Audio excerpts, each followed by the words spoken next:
Hi everyone and welcome to another episode of From the Lighthouse. I'm Stephanie and again I am here with my lovely co-host Michelle. Hi Michelle. Hi Stephanie. And we have a special treat for you today because we're here with Professor Tony Cousins, who is a lecturer in Shakespeare and the Renaissance at Macquarie University here in Sydney, Australia. So Professor Cousins is Australia's leading Shakespeare expert. He's published extremely widely on Shakespeare and his contemporaries. He has just completed some work on Shakespeare's sonnets, as well as he's got some work on Shakespeare's soliloquies that's about to come out soon, and he's the editor of the Shakespeare Encyclopedia, which sounds extremely impressive and is extremely impressive, and he's also a big Futurama fan. So, welcome Tony. Thank you very much. Yeah, I demur a little about the kind introduction saying I'm the leading. I'm not, but I don't think there is a leading. I think there's a cluster of us who are interested in Shakespeare. That's okay. I am quite willing to give you that title, and if anyone wants to object, they can come directly to me. It out with me. That's right. Yeah. So we thought of having this session about King Lear because I was recently at the Sydney Writers' Festival and I heard James Shapiro talk about his new book Shakespeare. 1606, Shakespeare and the Year of Lear.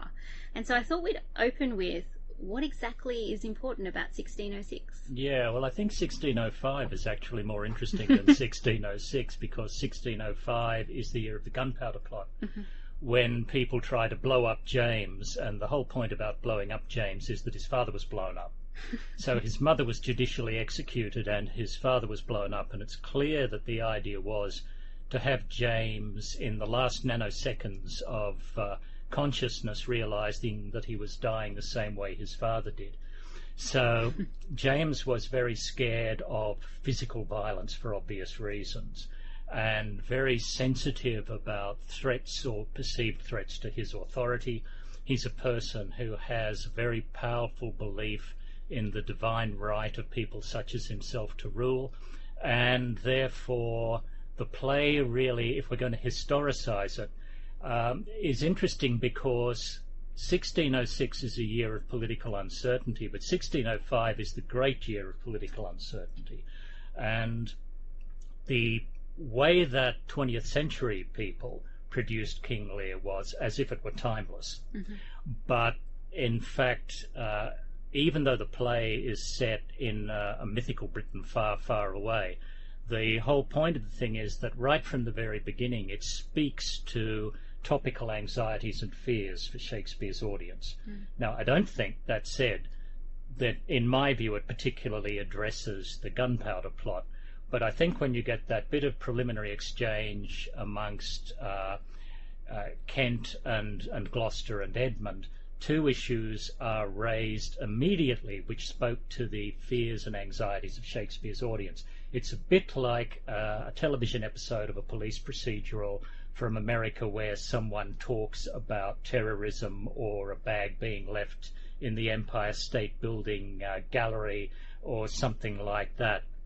It's going to grab the immediate attention of the audience. And the two issues that are raised quite explicitly right at the front of the play are, first, anxiety about the continuity of stable governance in England. There's the whole point about division of the kingdom, which is a light switch phrase for me. The way I see that addressing anxieties is the Tudor dynasty had come from a civil war. People weren't by any means expecting civil war when James was on the throne, but they were aware that when Elizabeth was in her old age, succession had been a real issue that worried people. And James's extravagant governance, in terms of financially extravagant governance that was financially ruining the country, his playing of favourites, his granting of monopolies, his selling of knighthoods, all these kinds of things that people were worried about, made them anxious about continuity of stable government. So when the play says division of the kingdom, Shakespeare immediately points to the possibility of civil disturbance and a kingdom divided against itself. So that's one anxiety that's lurking more or less in the background, but not so far in the background for Shakespeare's audience in the theatre. The other really directly concerns Edmund, because Edmund is a person who's a younger son and very concerned about the fact that he will inherit nothing. that his father, in other words, will leave everything as the law dictated to the older son. And there's a debate in Shakespeare's time around the time when the play itself is actually produced, debating the issue of inheritance and whether younger sons should be excluded from inheritance. And we know from the play how Edmund's sense of dispossession turns him against his society and makes him exploit it. So the play is certainly speaking to current anxieties right from the get-go. So when audiences saw that opening scene with King Lear dividing his kingdom in three, that would have been a real anxiety touch point for them. Oh, look, I think so. A lot of people teach the play, and in fact when the play was first taught to me, as if somehow the beginning were just this kind of bearable enough prologue that introduced a subplot. Whereas in fact I think what it does is, in the very large, disorderly playhouses in which Shakespeare and his contemporaries worked, where people have to have their attention grabbed from the very outset, you have to have some mechanism for focusing them, then I think this kind of opening focuses the attention, or helps focus the attention of the audience onto the big issues that are going to confront the play characters, and their issues that will speak to the audience on the other side of the stage. I was wondering if you might say something about the source text of King Lear. I mean, I know it's a kind of historical sort of story, but the King Lear that preceded King Lear. Yeah, I think one of the things that we are usefully reminded of is that in Shakespeare's time, putting on plays was very contentious. Going to plays was something held by a number of people to be a doubtful kind of experience for someone to undergo. And the authorities of Elizabeth's time don't like large, unruly, potentially disorderly groups of people meeting in environments where they can't be under the usual degree of surveillance to which they're subjected. So as a result, you can't talk about contemporary religion and you can't talk about contemporary politics. They're no-go areas because all plays are licensed. So if you want to have your play licensed, you can't talk about contemporary religious issues, you can't talk about contemporary politics. So what people do is reach back to the past. And they reach back to mythology, or they reach back to mythic history, they reach back to fable as a way of raising safely issues of current interest for the people who are looking at the plays. And we know that this is something that they chose to do because some playwrights and poets actually make a point of saying that this is how you discuss contemporary hot topics. So I think what Shakespeare's doing is something that he always, or pretty much always does. He reaches back to an available narrative which is a story that has a strong development to it and potential for developing interesting characterizations, and he makes that his own and turns it into something that enables him to address the interests of his audience. And so that's what I think he's doing. I think primarily he's reaching back to the past because Shakespeare, for about a decade, brings out at least 2 plays a year. The Elizabethan Jacobean stage consumes plays. Plays are literally kind of consumed. There's this terrible pressure on people actually to produce plays because the bottom line is that writing plays is all about money. So when you have this pressure on you to produce, to get interesting material out which will guarantee the continued financial success of your theatrical company, then you reach for materials that are going to let you really work successfully with them and allow you to produce something that will grab an audience's attention and make them want to come to the playhouse. So the thing about the original Lear is that the story, of course, as you know, is quite different. The whole kind of setup is quite different, as is the case with Macbeth. So Shakespeare is really taking the mythic history of Britain, which will resonate with the audience, and turning it round into something which will speak directly to the contemporary audience's concerns. Well, the original King Lear, from what I understand, having never read the initial King Lear, ended happily. Yeah, that's right. So what a shock. Yeah. And in fact, that's a very interesting point, because one of the things that Samuel Johnson in the 18th century writes when he's writing about Shakespeare is that he can't bear to look at King Lear again, having read it once. He says it affects him so much because of the loss of a child, lost a child himself, that he can't bear to go through the death of Cordelia. And around that time, audiences were very struck by the bleakness of the ending, and so Nahum Tate famously rewrote the ending of King Lear, where Edgar marries Cordelia and they all live happily ever after, right? Which is the popular production. That's the popular way to have it performed. This is a bit before Shakespeare's time, but close enough. Yeah, no, I'm quite aware of the 18th century kind of happy ending, and it always strikes me such an 18th century cop out. Yeah. Yeah. Look, I think reading King Lear, I was struck by, I guess, first of all, sort of that notion of the three daughters, and then just how depraved it gets towards the end with, sort of this marvellous sort of sibling rivalry over Edmund, resulting in sort of, I guess, what is it, sororicide, or and then I think the other thing that struck me was actually the character of Edgar as Old Tom, and the choice of sort of not of sort of the madness and the sort of the poverty and the quite explicit nature of his being in those scenes, which, given the storm, the cold, the bitter surrounds, the hovel, and then this figure taken from on high, as sort of son, as inherited and chosen one, and then to the sort of the position of wise but utterly tragic beggar.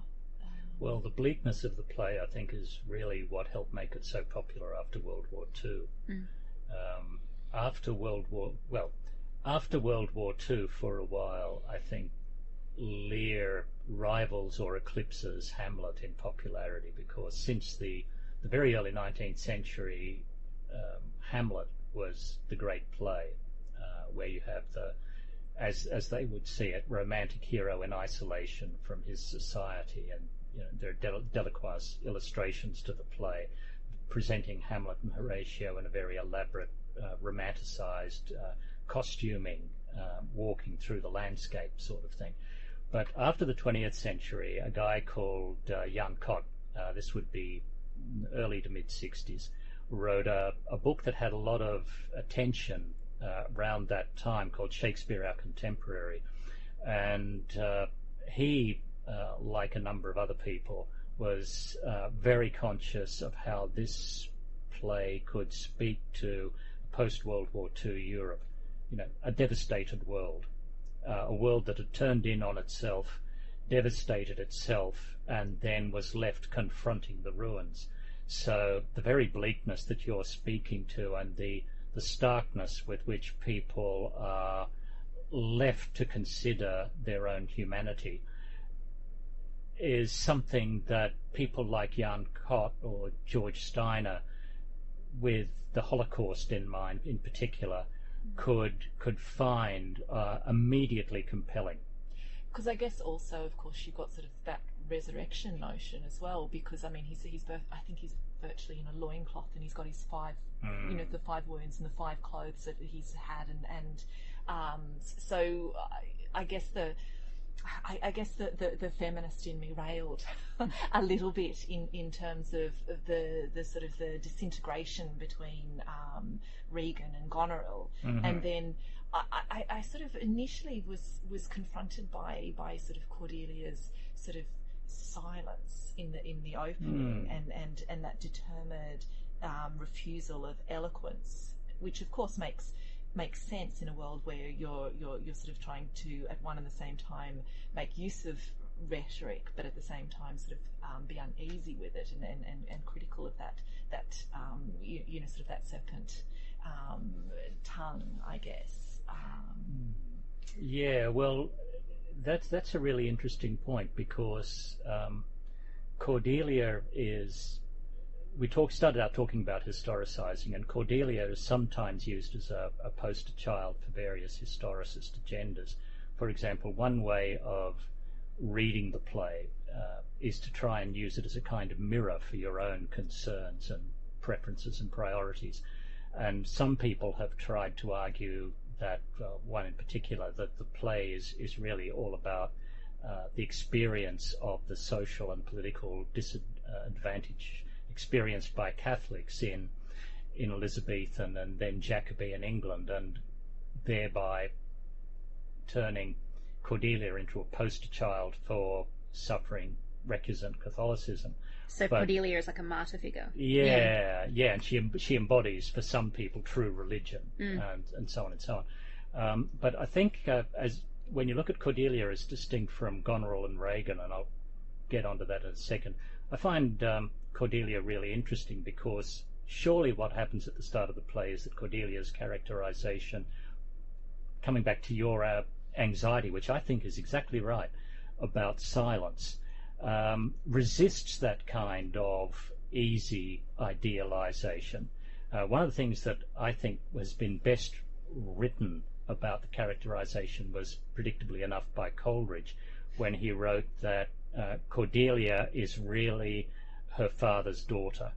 And that's exactly right, that the manic stubbornness that is so vociferous in Lear at the start of the play is countered by no less determined, if not quite manic stubbornness, which expresses itself through silence with his daughter. And in fact, the father and the favourite daughter understand one another very well.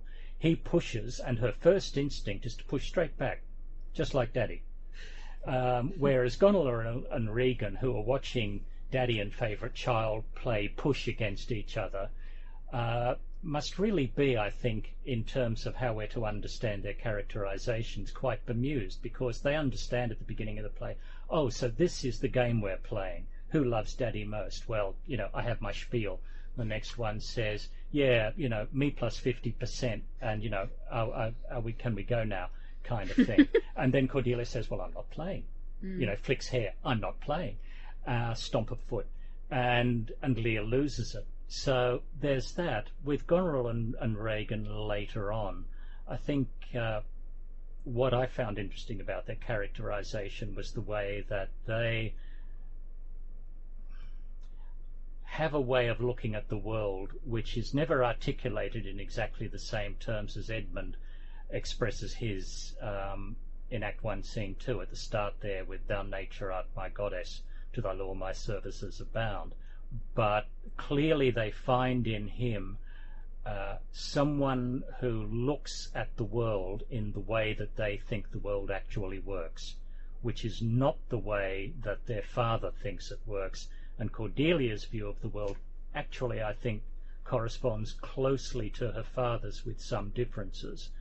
And her father's view of the world is not so very different in some respects from the way King James looks at the world, except that where I come out differently from some people is I have read some people saying, well, the play is a warning to James. In effect, this is what they're saying: don't be like Lear. And that is such a ridiculous concept. The king is your direct patron because your acting company works directly for him. And this is the high point of your possibility as an actor, playwright, director, producer in that world.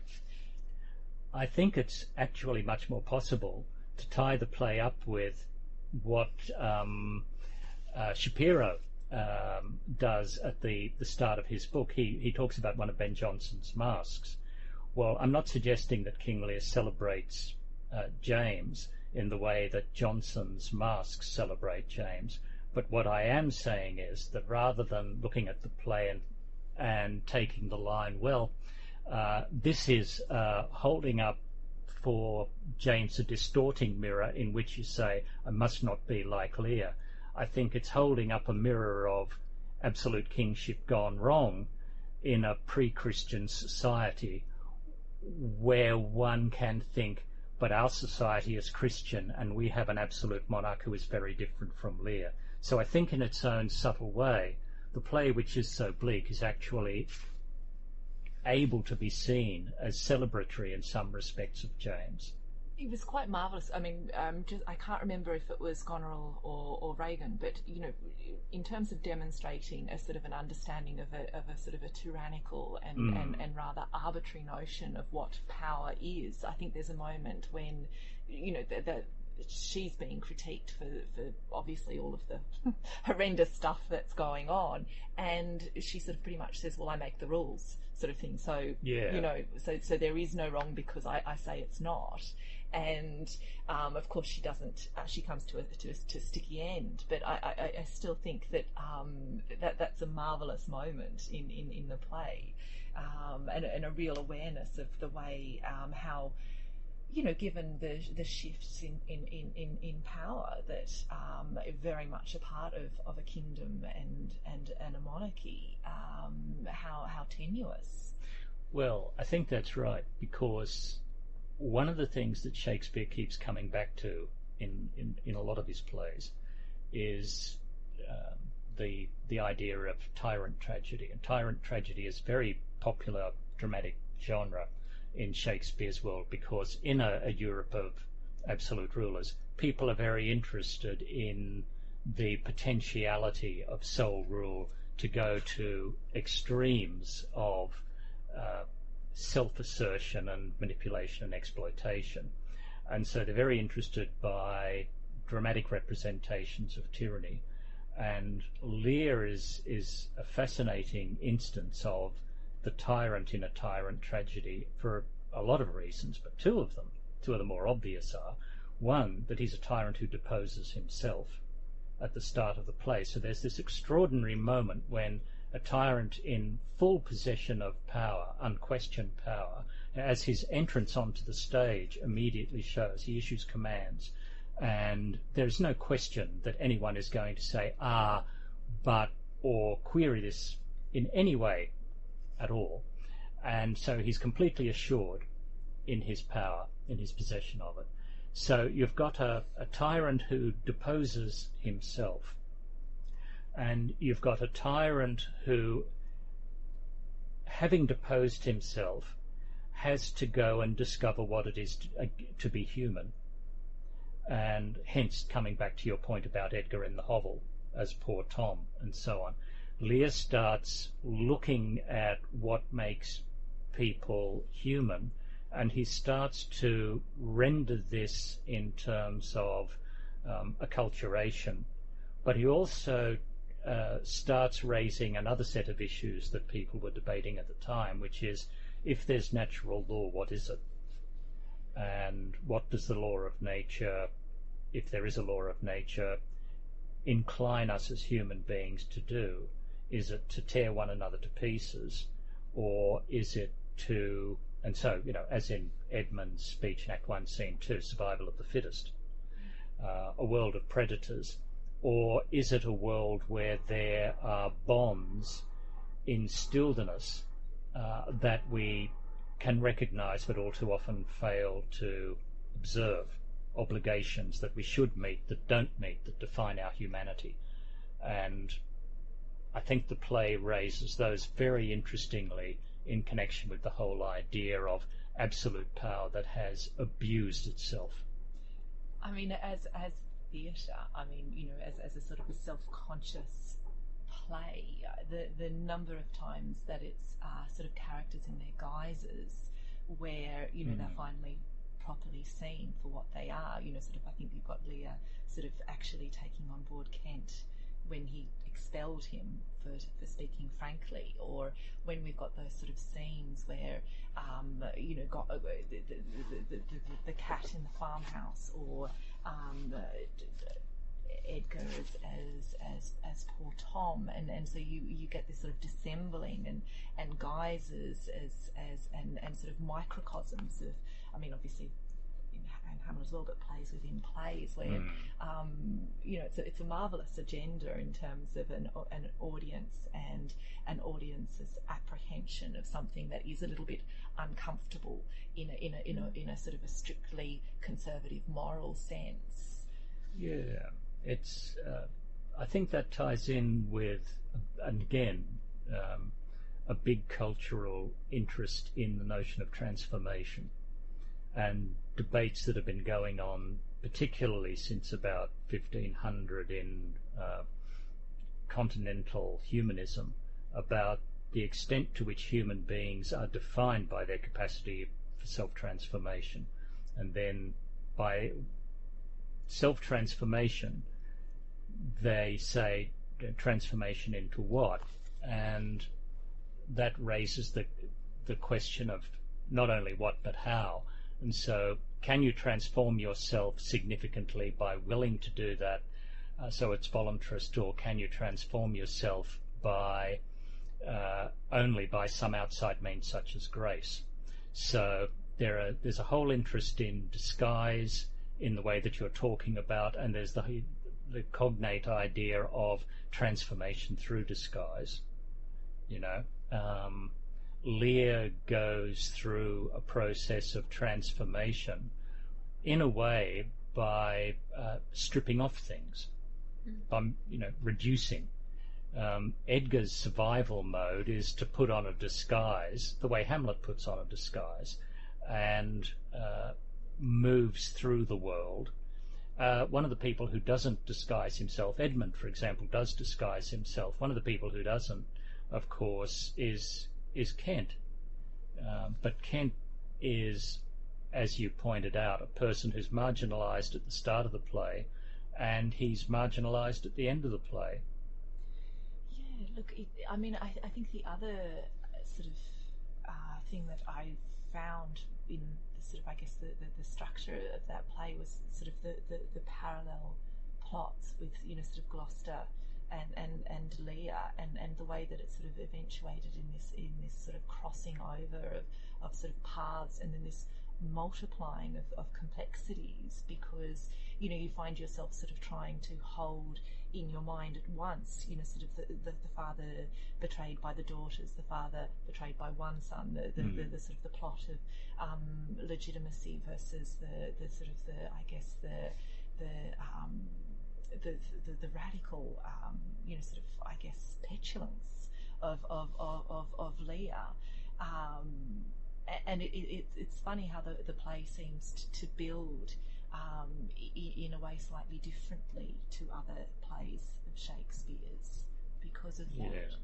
Yeah, I think one of the things that keeps cropping up, to my mind, in Shakespeare's plays is his strong sense of personal obligations as something that we acknowledge theoretically, and that we almost invariably fail to observe as often as we should. And that he's very interested in that, and he's very interested in betrayal. Now, I don't say that that's because he personally is interested in that, but clearly he knows his audience is, whatever his views and preferences might be. So a lot of the powerful scenes in Shakespeare's plays are clearly connected with betrayal. Henry V's betrayal by Scroope, for example, and at the start of Lear, as you're pointing out, Lear is obsessed with the way that to his mind, his children have shown ingratitude after his paternal care and broken their obligations to him as their father. But when you take a look at the way that Lear is presented in terms of its complexities, I think that reaches out from the level of characterization and betrayal, patterns of betrayal, and patterns of obligations not being observed. I think it reaches out into the very framework of the play itself. One of the things that has struck generations of readers of the play and viewers of the play is the way that the gods are silent, and also the way in which there are so many different versions presented of the sacred throughout the play. There are different versions of the gods, there are different versions of the sacred, and they're being appealed to all the time by different characters with different agendas, and the gods simply don't intervene. So this has led some people to say, oh well, very clearly then what you've got is a debunking of the idea of the sacred in this play, and it's a play in which you're taking a look at the world from the perspective of disbelief altogether in the sacred. And I think that's one of the reasons that the play was so appealing to audiences after World War II. The nihilism. Yeah, exactly. And tying in with what you're saying, the whole kind of absurdism of human activity in the light of that nihilism. But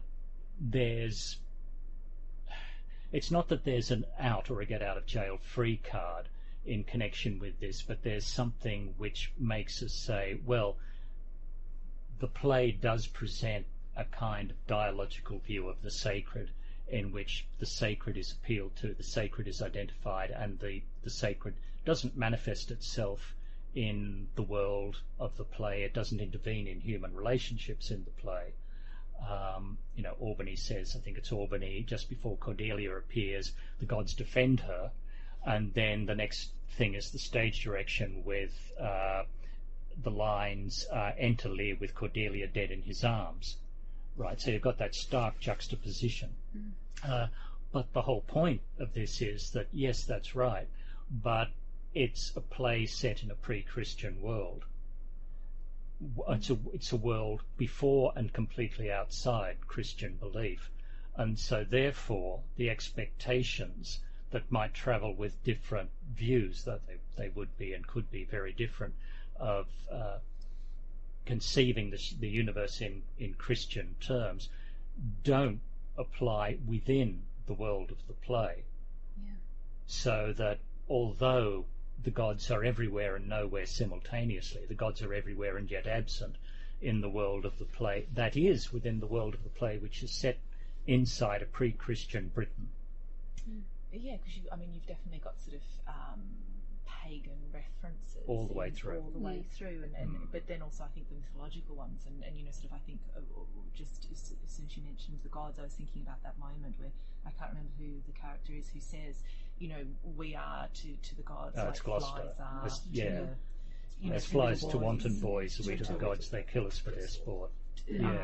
Which is one of those lines that I think really stays with you throughout. But I guess the imagery, though, sort of Lear walking in with his daughter in his arms, and I don't know the sort of the chronology of art and things like that, but sort of the imagery of poor Tom, in his cloth and with his wounds, and sort of the image of sort of father carrying son, the way mother sort of holds Jesus, that I mean that very much seems to, although perhaps not within the sort of at the level of the play, sort of obviously taking a step outside into the metaphoric, it seems to be functioning quite powerfully as a spiritual, sort of element in a very Christian way. Yeah, that's right. I mean, there are visual signals, to put it that way, that do speak to the audience, saying that even though this is different from what you have around you, yet you can recognize it in connection with what you have around you. And just coming back to Edmund, I think is a good way of illustrating this. I mean, Edmund in Act 1, Scene 2 articulates this survival of the fittest worldview in his soliloquy, "Thou nature art my goddess, to thy law my services are bound." And it's clear that within the world of the play, this is heterodoxy, that this is unorthodox. But at the same time, picking up your point, in Shakespeare's time, audiences would immediately have recognized this as an utterly conventional statement of a heterodox viewpoint. In fact, its unorthodoxy is completely conventional and orthodox because it's libertinism. So it's an appeal to natural law shorn of metaphysics and ethics.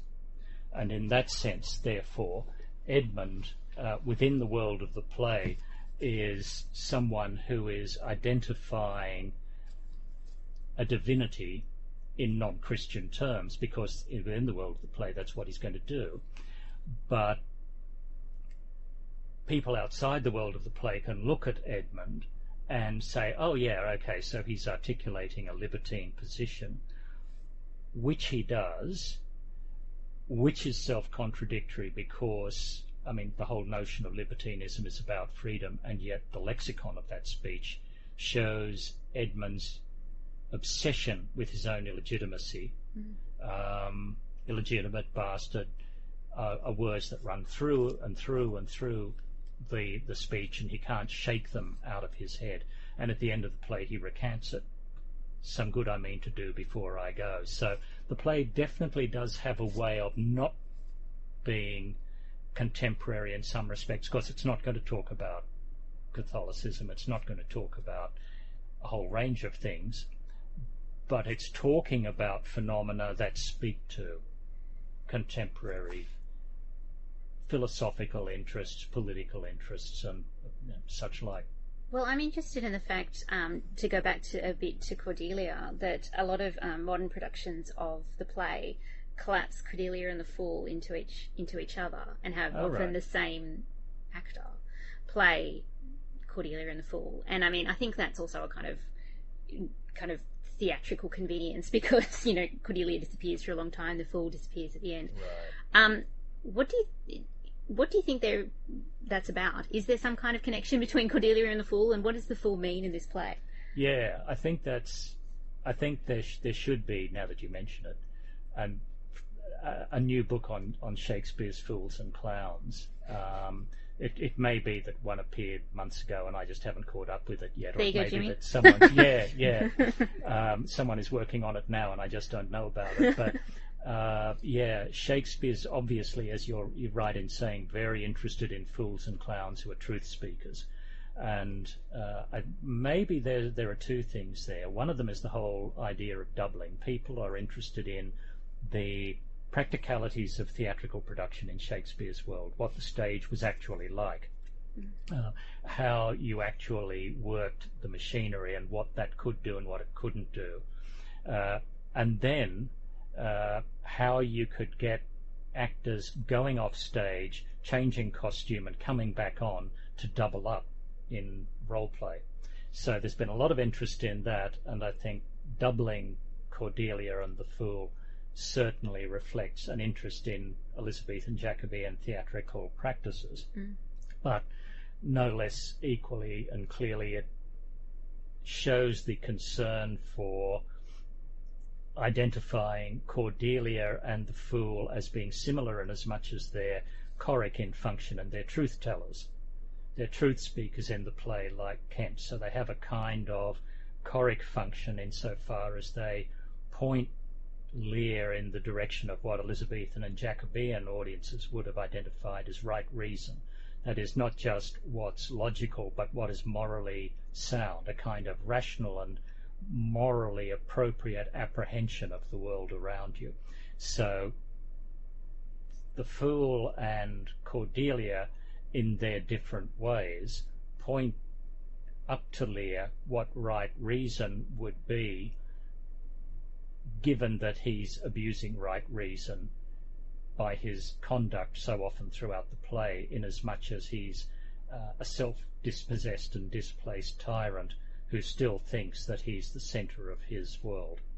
And the Fool disappears from the play quite abruptly.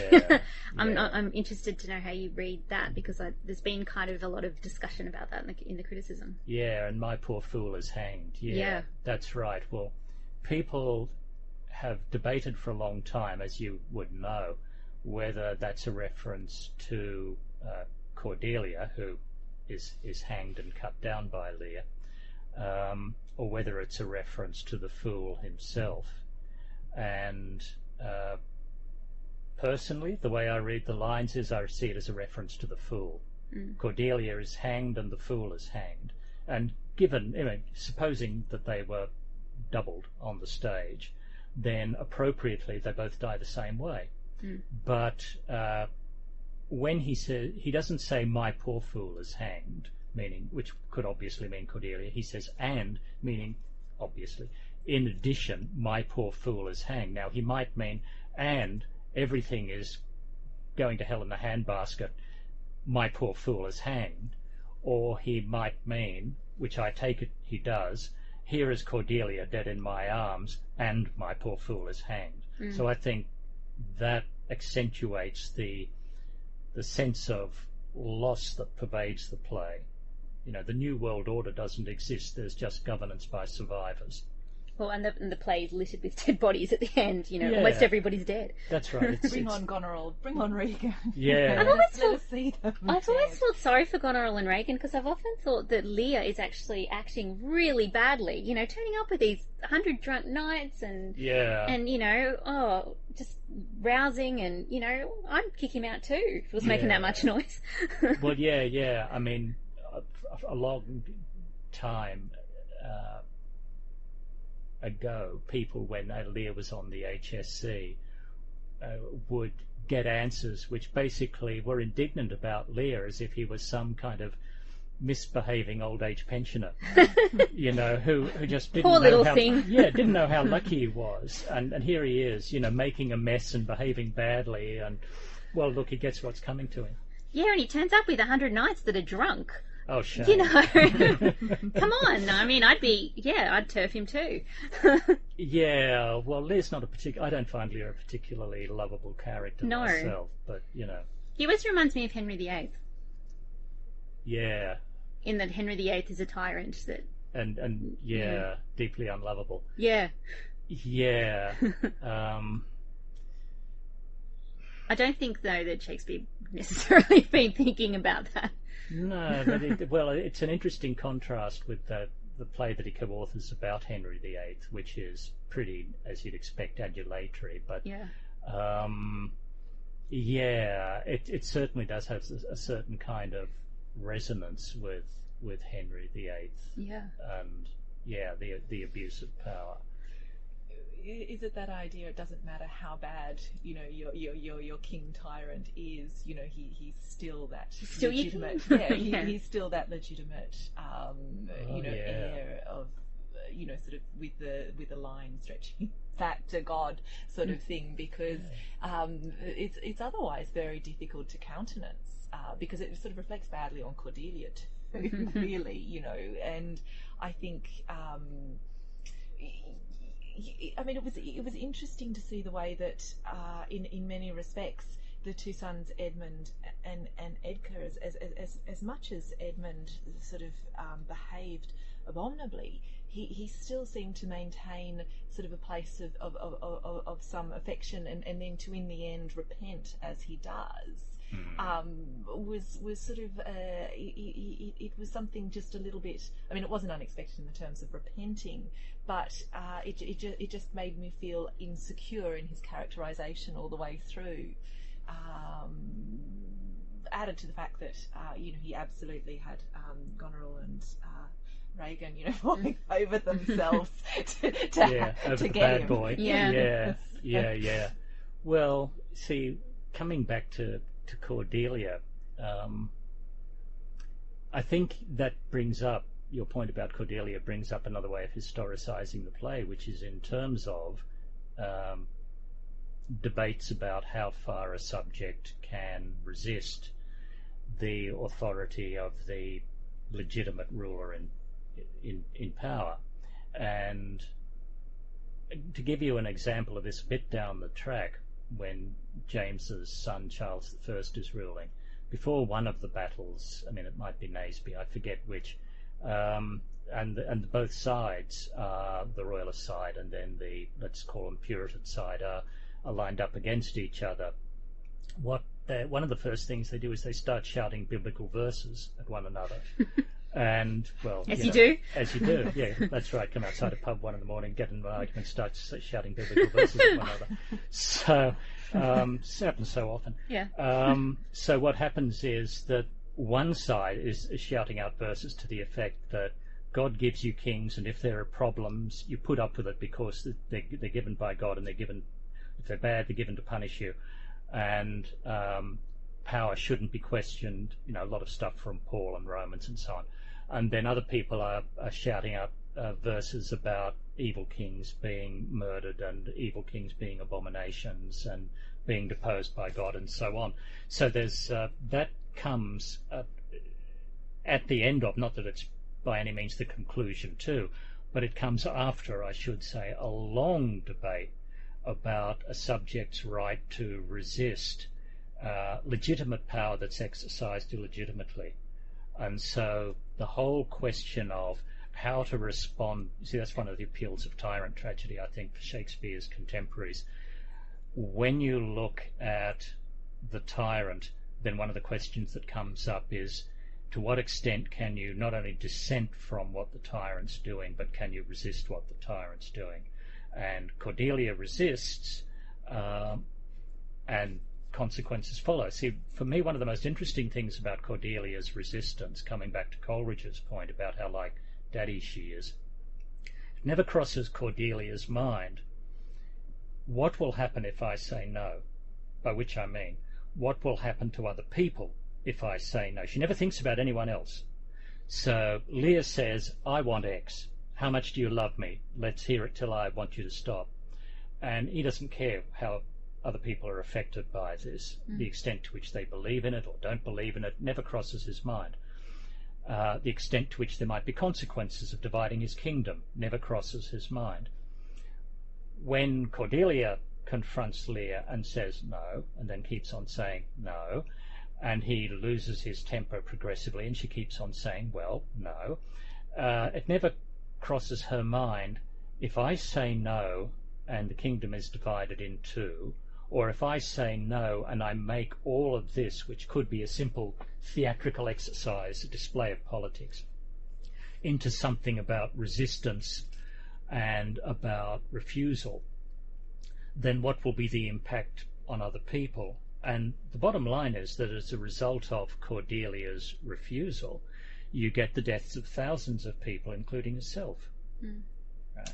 It sort of really adds that level of intensity and of pathos, really, doesn't it? Because, sort of a people watching a sort of a double bind where it's sort of acknowledging the fact that no, if the legitimate power is, sort of crazed, demented, then you are still you are still obliged to endure, rather than which you can sort of understand in terms of affect intensifying the impact of plays, really. Yeah, absolutely. I mean, the whole debate about resistance is widespread, long-standing and intense. So people are well aware of the argumentation that's in the world around them about how you negotiate your relationship with power, which can tell you what to do, but you aren't necessarily going to be happy with everything it tells you to do. And it's a nice link too to Shakespeare's other play of 1606, Macbeth. Oh yeah, well that's right. See, that's exactly right, where you have Macbeth, who in many ways is like James. Yeah. See, old, frail, vulnerable, in and of himself. Interested not in heroic. witches. Yes, very interested in witches. In and of himself, not a heroic figure, not the kind of military hero that Macbeth or Macduff is, a man who is revered, but a man who is held in place by obligations. And when Macbeth violates those obligations, then, as the play pretty much makes clear, almost literally hell breaks loose. So one of the things that is appropriate to be considered there is that the characterization of Duncan reminds audiences that the ruler may be fragile, may be vulnerable, but if you don't have absolute reason for querying, much less opposing, the rule of an individual, why would you expose your society to violence and its consequences by eradicating that ruler? I think that's about all we have time for today, although I now want to do a Macbeth podcast as well as a King Lear podcast. Thank you, Tony. You're very welcome. Thank you. Thank you to Michelle. Thank you.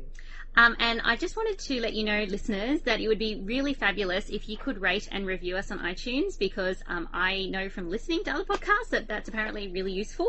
It helps other people find the podcast, and also feedback would be appreciated. We've been doing this for a while now, and we've sort of blithely and arrogantly gone on without feedback, but now we probably should ask you what you have to say about From the Lighthouse. So that's us signing off. King Lear. Thank you. Bye.